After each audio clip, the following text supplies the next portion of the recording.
Happy would-be 84th birthday to Ishinomori, Shotaro Ishinomori, that is. I am going to read an article from Tokusatsu Network. It came out June 30th, 2021. The author is Beats, and by author, I think I mean translator. Let me go down to the bottom of the site to check out what exactly it says. So Beats is a longtime Tokusatsu fan. Thank you very much for helping out with this. The source, this is from Ishinomori Pro. There's a link at the bottom of the Tokusatsu Network post.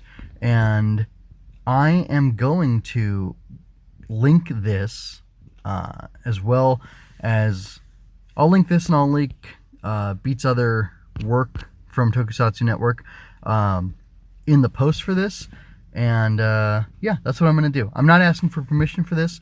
I'm just doing it. I probably will not see any sort of profit. I've never seen any profit off of any of the stuff I've done, and I want to read this, and I really like audiobooks and things like that because I have a hard time taking the time to actually read. But in honor of Ishinomori, I'm gonna give up some time and read this, and I'll make it shareable so people will be able to enjoy it. And again, if you listen to this, go follow the link through to Tokusatsu Network so they get the clicks, because that's a good thing. Anyway, so here we go. The title of the author is The Early Life of Shotaro Ishinomori. Again, it's by Beats, and you can find it at Tokusatsu Network, or the Tokusatsu Network. So, and like I said, there will be links there. There's a cool picture of Ishinomori in front of all his manga. He's looking very 70s with his like rose smoky glasses and his curly hair and stuff. It says, learn about the life of Shotaro Ishinomori and how his past shaped his stories that influenced Tokusatsu as a genre. So his birth name is Shotaro Onodera. So it reads, Shotaro Onodera was born on January 25th, 1938, which is 84 years ago to the day, to Kotaro and Kashiku Onodera in Ishinomori-cho, a county of Tome in Miyagi Prefecture. He lived with his parents, older sister, two younger brothers, younger sister, grandmother, and aunt in a place where the idyllic scenery of his childhood depicted in the palm book Ogawa no Medaka comes to mind. His father was a local government official who later became the chairman of the Board of Education. At the time, Miyagi Prefecture was a small town that cultivated rice. In fact, most of its inhabitants were employed in the business. His family used to run a liquor store, but around the time Onodera was born, they turned it into a general goods store that sold items such as miso paste, soy sauce, salt, stamps, and postcards. World War II. On the day he was born, the newspapers reported news of an impending war that was drawing closer to Japan. A little over a year later, World War II began. Years later, in 1945, Shotaro entered elementary school right when World War II came to an end. Because he was a child during this era, he was unfamiliar with the tragedy of war and the state of Japan at the time. Instead, he focused more on literature and learning how to read and write. It was a beautiful day. The neighborhood kids gathered around a radio and listened to the news. I listened from the veranda of my home. This is a quote, by the way. I was happy to see a bunch of people gather around. The weather was pleasantly warm, and then all of a sudden everyone started to cry. My eyes were open to the sunlight while my room felt dark. There was such a clear and odd contrast between me and the people crying. Suddenly I began to laugh. I had no idea what was going on, but I found it funny. I hid behind the door so everyone outside couldn't hear the sound of my continued laugh, Onodera recalled. Post-war, there's a picture of Natsume Sosuke, who I'm assuming we're going to find out about as I continue reading. Onodera continued to find enjoyment in literature as the country entered an era of peace. The area where he resided managed to elude the air raids, thus his home and father's collection of literature survived. He would read those books using whatever knowledge of reading he had. With a craving for knowledge, he read novels and short stories by Natsume Sosuke, pictured above, Ryunosuke Akutagawa, and Arthur Schopenhauer, reading each and every Japanese character. Onodera had eczema that affected his entire body, so he often wore shorts and light clothing during the summer. Because he wanted to avoid being bullied for having rashes, he spent his childhood days at home with his older sister, whom he loved, Yoshie. Together, they spent a lot of time reading and drawing, hobbies that would define his future. While the world was at peace, Japan began to lose its identity in the aftermath of the war, but what Onodera considered the greatest loss was the writing system. His teacher made him pull out his textbook so that he could black out the letters using calligraphy ink. "We have to remove all words and sentences related to war," his teacher said to Onodera. "Almost every page was blotted out with ink, even the pictures. Every word that I had just learned since the first grade, and my joy of reading was taken away from me," Onodera said. Manga discovery.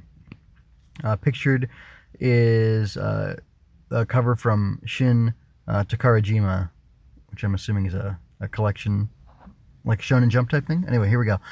There were almost no books published that were for kids. In order to get his hands on some reading material, he swiped magazines aimed towards adult readers that were stored in a shed.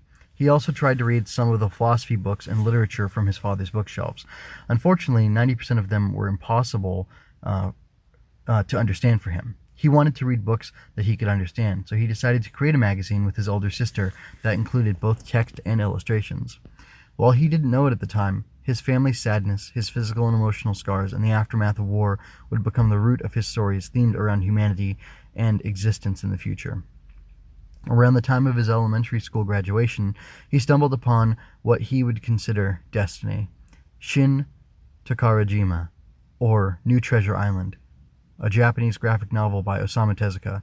These Japanese comics are called manga, and Tezuka is still famous to this day for his manga works, including Mighty Atom, known to most internationally as Astro Boy.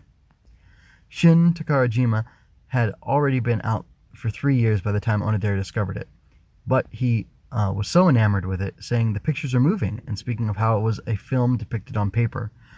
This inspired Onodera, a movie fanatic who biked 3 hours to Ishinomaki to walk the path of a mangaka, or a manga artist. Drawing manga.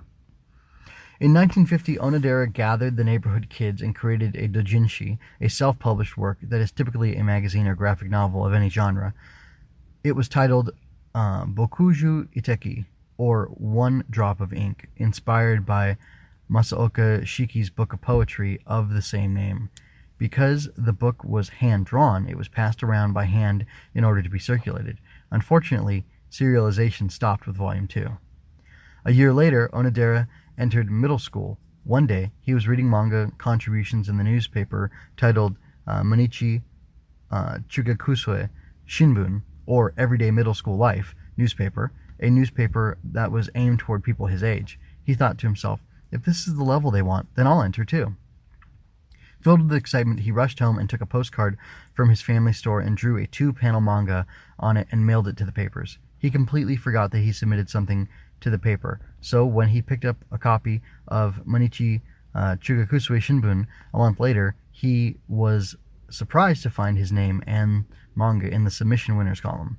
After that, Shotaro became obsessed with submitting short comics to whatever magazines or newspaper that allowed reader submission, winning some and losing some. While he enjoyed reading manga and creating them, his parents, particularly his father, who was a strict committee chairman for the Board of Education, disapproved of the art. He wanted his son to focus on his studies and get into a college to earn money. Despite his disapproval, the young artist continued to enter more art contests, winning and losing them. He became so passionate about illustration that there were times he tore up his manga pages out of frustration. Unlike his parents, his older sister Yoshie encouraged the young artist to follow his passion. Onodera dedicated his time to illustrating pictures of the outside world for his bedridden sister, and even shared stories of his school life with her. So there's something pictured under the next section, Shotaro Ishinomori, that does not give an attribution, but it probably will as we continue. In his 3rd year of middle school, Onodera was no longer satisfied with contributing small story clippings to newspapers such as Mainichi Shinbun. Fortunately, he stumbled upon a magazine called Manga Shonen that reserved more space dedicated to reader contribution. At first, he never got into the winner's submission, but eventually his name and a 4-panel manga would be published in the magazine under a pen name, Shotaro Ishinomori. Fun fact about his pen name: his last name is based on the town he lived in, Ishinomori-cho. However, because it is written a particular way, read as Ishi and Mori individually at first glance, many have mistakenly read his name as Ishimori. He didn't realize others would misread his name until he moved to Tokyo in later years, when fellow mangaka began to address him as Ishimori-san instead of Ishinomori-san. It wasn't until way later in his manga career that he added a katakana for no between the characters in order to avoid any kind of confusion in the future. Note, from here on I will be referring to Onodera as Ishinomori. And that is what Beat says, and that's what I will do. So there's a picture of Osamu Tezuka, and we're in a new section heading called Osamu Tezuka. In 1954, he entered Miyagi Prefecture Shanuma High School. In 1954, he entered Miyagi Prefectural Sanuma High School. His interest in drawing various genres inspired him to enroll in various after-school activities such as the art club, music club, literature club, newspaper club, the radio club, theater, and judo. He wanted to experience as many as he could in order to expand his horizon in his storytelling. Despite being so busy with club activities, he found time to draw manga on the side and continually contributed to Manga Shonen as a regular contributor to the magazine. His pen name would become well known throughout Japan and earned him a little fame. He took advantage of his popularity and started the Higashi Nihon Manga Kenkyusai, or the East Japan Manga Society, recruiting other people who regularly contributed to Manga Shonen as well. On a club bulletin, the headline read Bokuji Itake, or A Drop of Ink, borrowing the title from Masaoka Shiki's book as he did a few years earlier.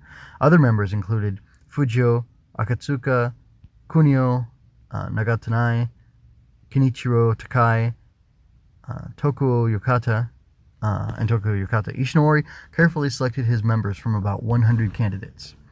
Osamu Tezuka took notice of Ishinomori's works in Manga Shonen. He noticed how his style was very similar to his, because the famous author was notorious for missing deadlines. He reached out to Ishinomori for help via telegram. And the telegram read like this: I want you to help me with my work.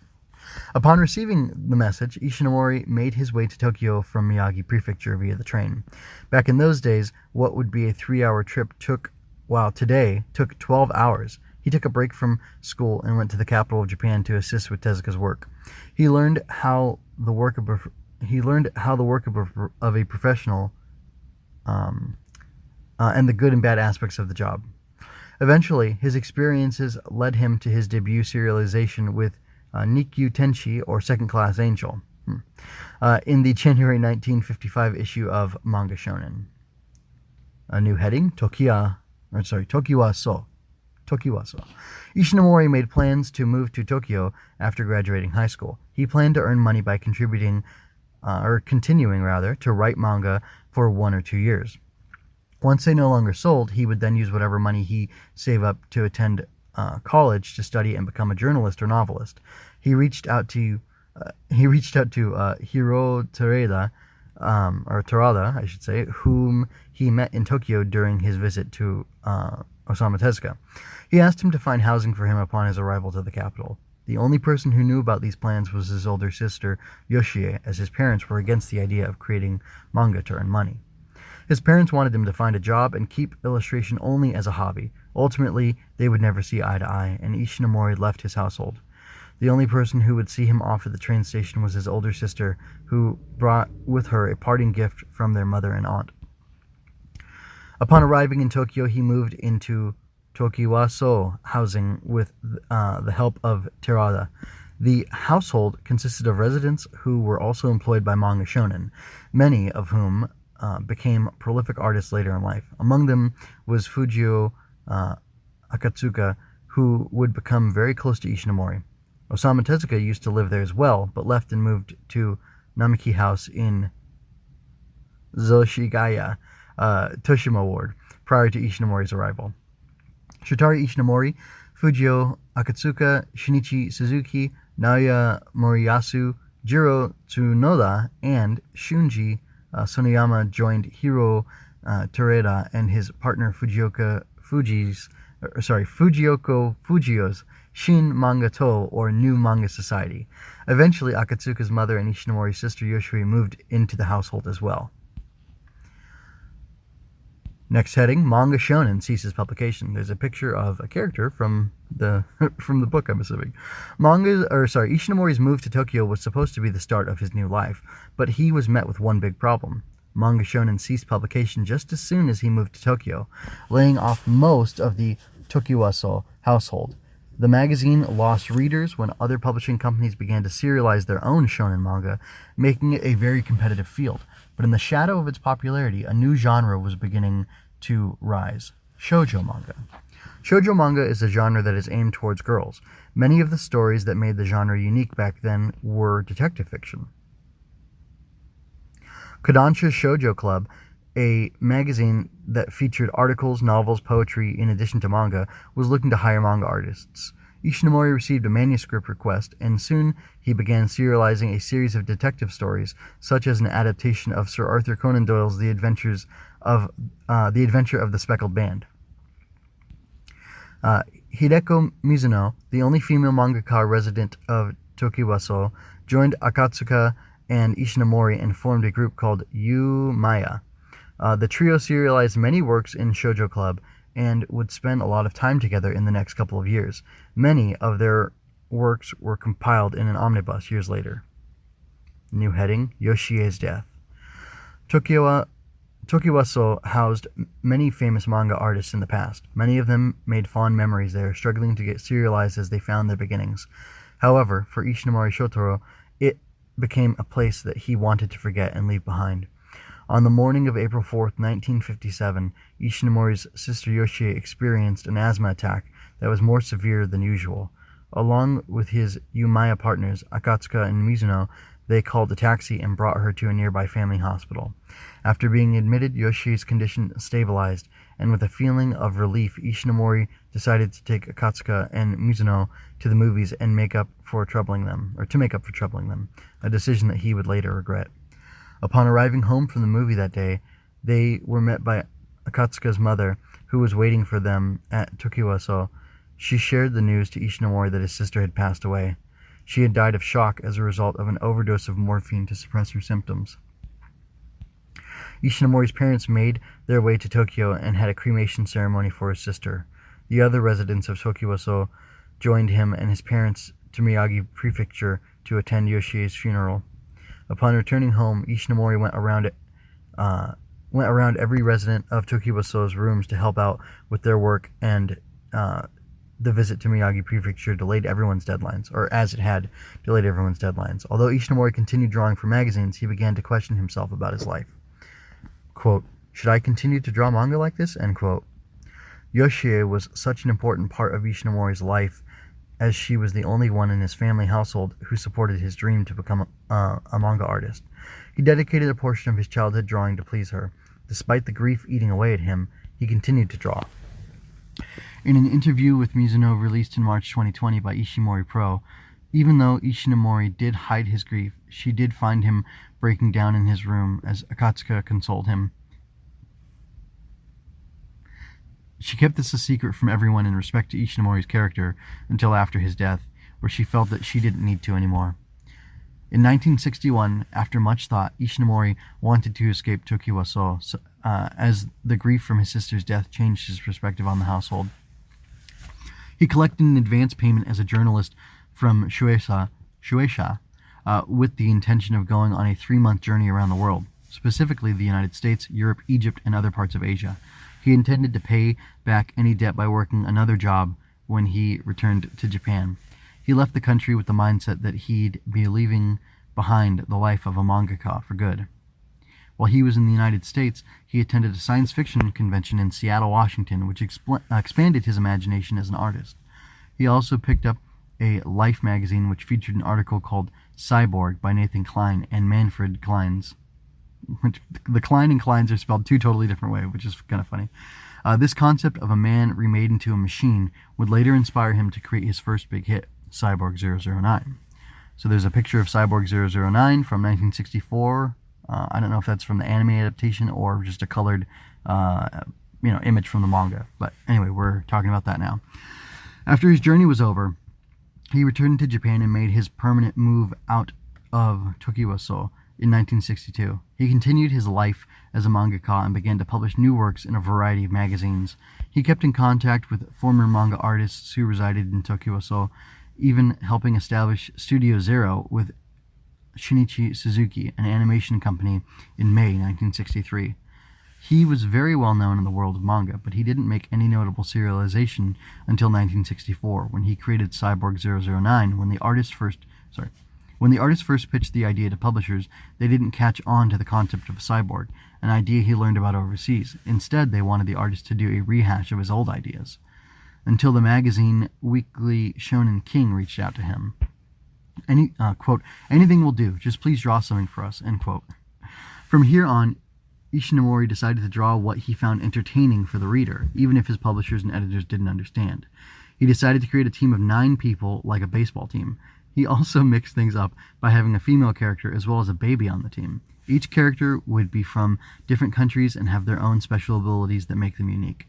The popularity of the series and its merchandise inspired Ishinomori to start his own company called Ishinomori Pro.